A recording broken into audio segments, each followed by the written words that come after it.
This experiment involves highly corrosive materials. Proper safety equipment such as goggles and gloves are absolutely required.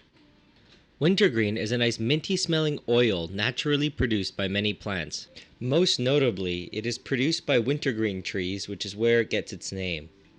Wintergreen has a multitude of uses, such as its use in flavoring in candy and gum, its use as an antiseptic in Listerine, or for treating joint pains in products such as Bengay.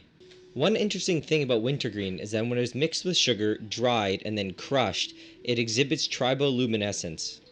This is when light is generated through the breakage of chemical bonds, specifically when the material is ripped, scratched, crushed, rubbed, or pulled apart. For this experiment, you'll need 50 grams of salicylic acid, 40 milliliters of concentrated sulfuric acid, and 250 milliliters of methanol. The salicylic acid that I used is the same salicylic acid that I obtained from aspirin tablets in a previous video. The reaction that I'll be carrying out is referred to as a Fischer esterification. Add 50 grams of salicylic acid to a round bottom flask. Then add 250 milliliters of methanol. I used the methanol to wash the beaker that contained my salicylic acid, and I also used it to wash the funnel.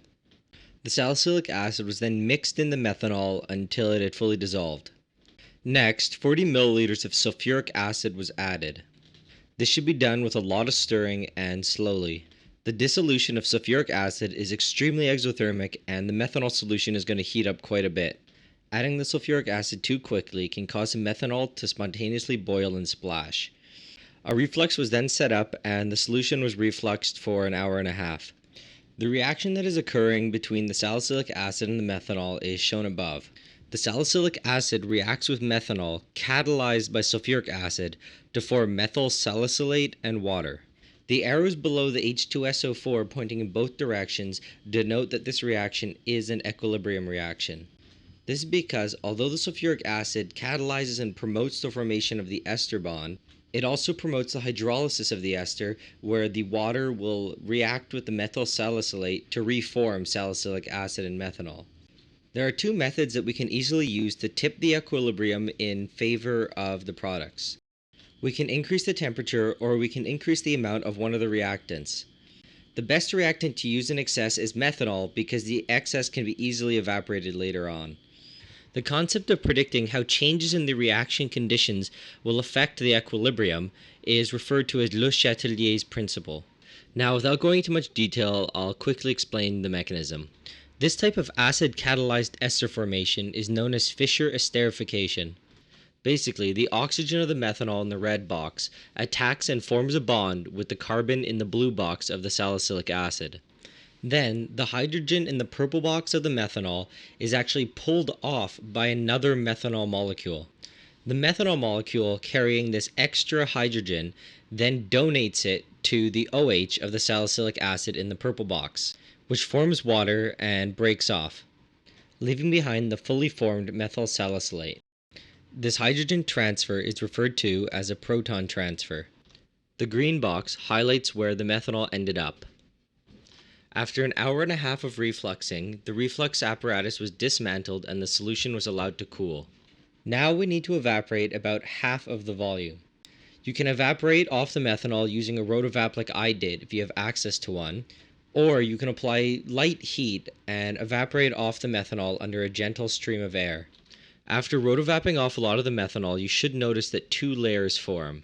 Transfer your reduced volume solution to an appropriately sized separatory funnel. Next, add 200 milliliters of ice-cold water to the separatory funnel. You want to use ice-cold water because we have not yet neutralized the sulfuric acid that is present in the reaction mixture.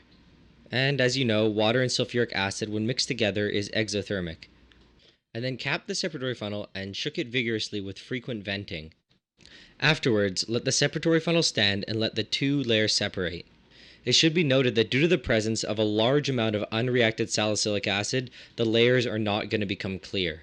After about 10 minutes, empty the bottom layer into a clean beaker. The bottom layer contains our crude methyl salicylate, which is denser than water. Into another beaker, transfer the upper aqueous layer.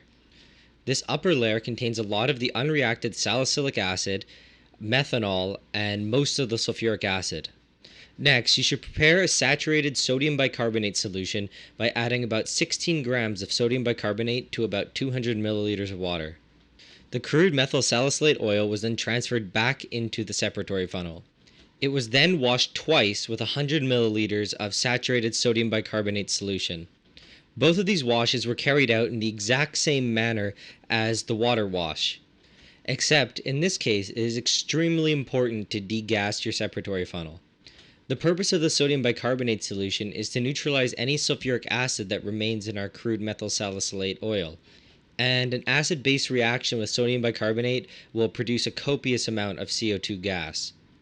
Again, in this step, wait about 10 or 15 minutes, but the layers are not going to fully clear up. Wait until you don't see any visible oil droplets in the aqueous layer. I transfer the methyl salicylate oil back to the same beaker that I collected it in the water wash. I also transfer the upper aqueous layer to the same beaker. Except during the water wash it contained a lot of sulfuric acid, but in this wash it contains a lot of sodium bicarbonate.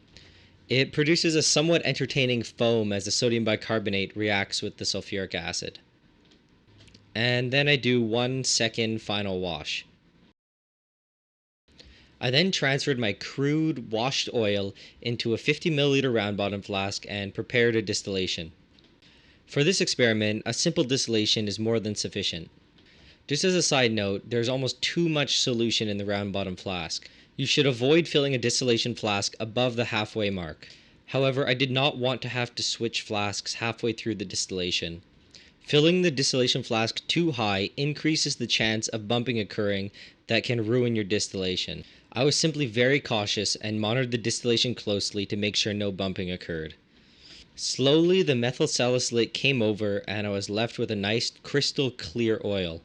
Just as a side note, don't use any plastic clamps on your distillation flask. Methyl salicylate boils at around 220 C and this can melt the clamps. Left in the distillation flask was an extremely viscous brown oil. The final yield of nearly pure methyl salicylate oil was a little less than 30 milliliters. Based on the weight of the oil, the density was about 1.17 grams a milliliter. The density is slightly lower than the theoretical 1.174 due to the presence of a small amount of water.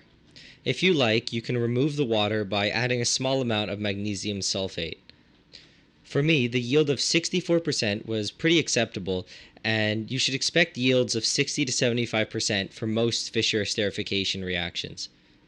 The final product was transferred to a large dram vial for safekeeping. As one final note, methyl salicylate is toxic. It has been fatal in a dose as low as 5 milliliters or just 1 teaspoon. In the body, methyl salicylate acts in the same way as aspirin, and just 5 milliliters of methyl salicylate is equal to about 23 tablets of regular strength aspirin. In general, even if it weren't toxic, as a rule you should never eat anything that you've made in the lab. However, don't hesitate to smell it, as that is perfectly safe.